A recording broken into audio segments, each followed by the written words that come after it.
berkenaan dengan Syekh Nawawi Al-Bantani yang memberikan syarah kitab yang ditulis oleh Syekh Syahabul Ahmad Ibnu Hajar Asqalani.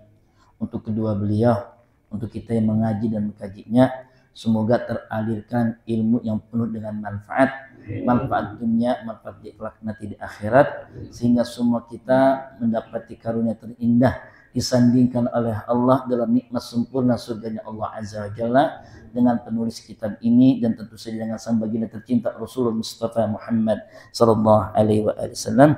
Ala hadinihi al-fatihah bil qabul wa tamami kulli su'lin ma'mul wa sul isyanullah iranatina dafi'atan li kulli syar jalibatan li kulli khair lana wa liwalidina wa li awladina wa li jama'atina fi hadzal majlis wa liman haqqan alaina wa liman assana alaina wa li ahbabina syai'u lillah bisirril Fatihah.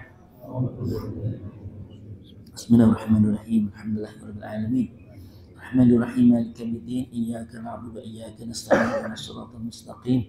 Shiratal ladzina an'amta 'alaihim ghairil maghdubi 'alaihim waladdallin. Amin. Ya Allah ya Rabbal alamin. Semoga berkirim doa kita dan kita yang mengawali dengan doa diaminkan oleh hamba-hamba Allah yang saleh, terutama oleh beberapa guru kita yang berpulang menunaikan ibadah umrah.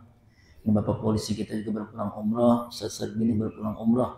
Aminnya keduanya menambah getaran arasnya Allah Azza wa Jalla, sehingga semua doa kita diijabah dan kabul oleh Allah Subhanahu wa taala. Amin ya Allah ya Rabbal alamin.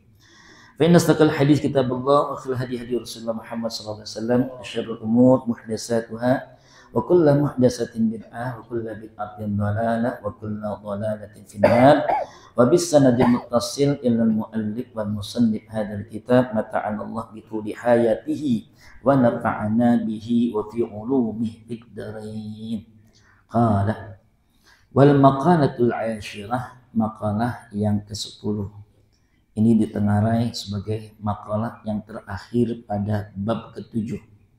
Ada di halaman 53.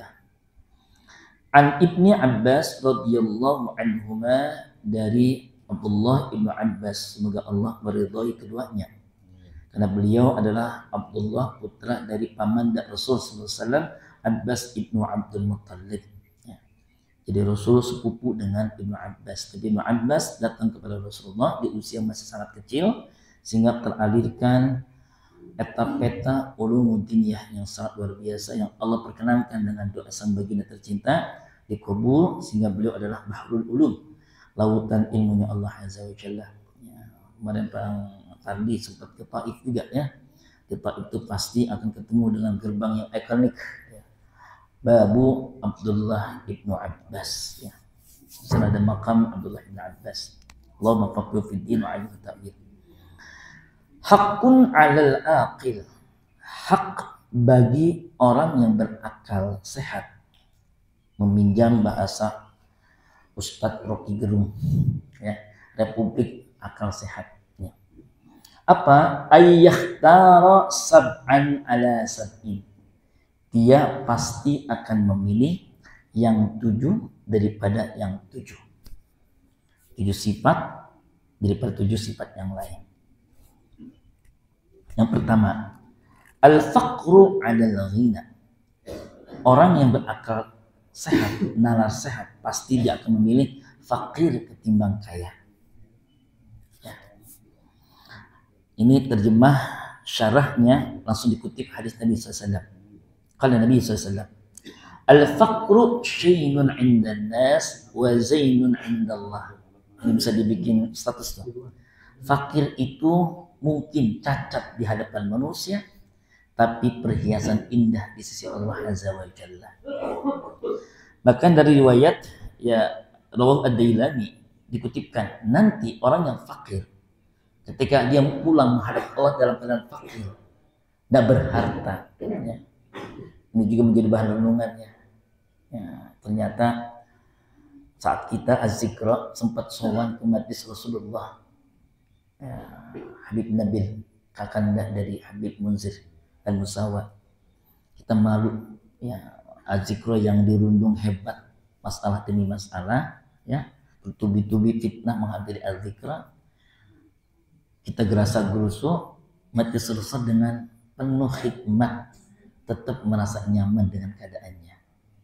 Antum tahu Majlis Rasulullah sampai sekarang tidak pernah punya masjid dan tidak pernah punya sekretariat. Semua nyewa, semua ngontrak. Ya. Al-Zikro panjang, lebar, kali tinggi, banyak asetnya. Habib Mundir meninggalkan tidak sedikit pun kaitan tentang harta. Bahkan kalau berbincang tentang majlis, kita suka meminjam dulu untuk kegiatan syiar, mendatangkan Habib Umar dan seterusnya. Kita harus berhutang. Azikr, beliau pulang dalam keadaan fakir. Kita membaca risalah itu, beliau pulang benar-benar dalam keadaan fakir. Tidak, ya sebagaimana sang baginda tercinta, Rasul akan mewarisi harta, mewarisi kemegahan istana, rumah, aset-aset. Enggak. Fatimah sebagai putri tercinta beliau tidak mewarisi harta.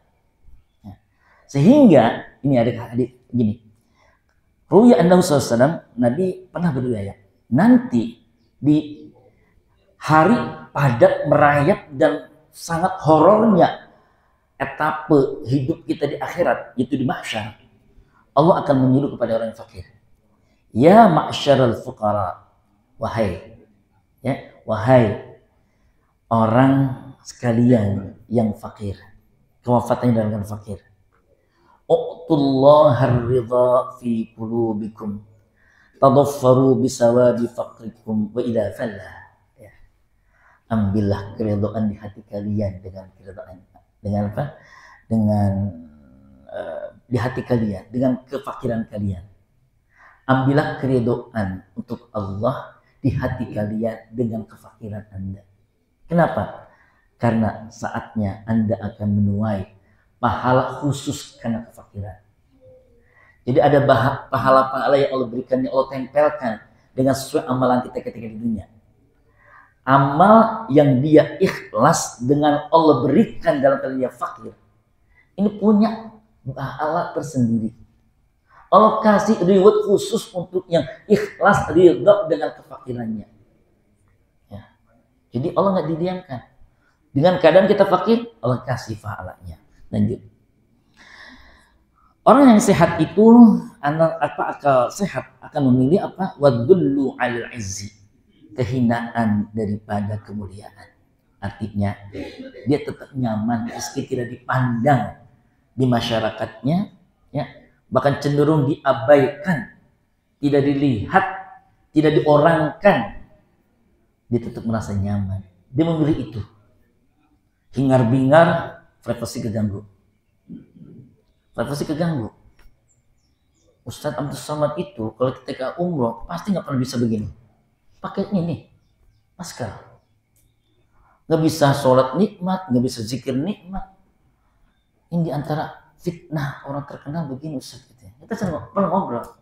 Kita nggak bisa menikmati. Kita pengen kayak antum bisa nangis doa, pengen sholat nikmat lama. Sholat datang Ustadz. Itulah. Maka ini kita membaca risalah itu. Dia akan memilih orang yang biasa ketimbang orang yang terkenal. Lanjut. Ya. Wa tawaddu'u 'alal kibari. Orang yang sehat akalnya dia akan memilih tawaddu ketimbang ngagul, nyombong, pongah diri. Ya. Yang ketiga, yang keempat, wal ju'ani syab'i, memilih lapar ketimbang kenyang. Berikutnya, wal ghammu 'ala surur, saya lebih enak menerjemahkannya, dia lebih memilih melo ketimbang gelak tawa. Ya. Bisa ada kesempatan untuk ongko-ongko, ketawa ketiwi, tapi dia nggak memilih itu. Dia lebih memilih untuk melinangkan air mata dengan kesedihannya. Sebenarnya kalau dibacakan dengan semua hadisnya, ya syar ini dalam banget. Tapi kita waktu. Berikutnya, wadunu 'alal murtafi', ya, dia lebih memilih jabatan di bawah ketimbang jabatan tertinggi, ya. Yang terakhir, yang ketujuhnya, wal mautu 'alal hayah, memilih mati ketimbang hidup. Tuan Guru Juhdi, ya, siapa beliau? Masih keturunan Abah Kurus Kumpul, ngobrol dengan sepupunya, siapa? Murabi tercinta kita oleh Hamki Haji Muhammad Arif Dirham, sesepupuan, ya, didengar oleh mama Ustaz, ya. Beliau mungkin ya, apakah beliau keduanya adalah kekasih Allah, kita nggak tahu. Tapi mereka berbincang begini, antum akan duluan. Kata tuan guru Yudi kepada Ustaz Arifin, jatah 2 tahun lagi.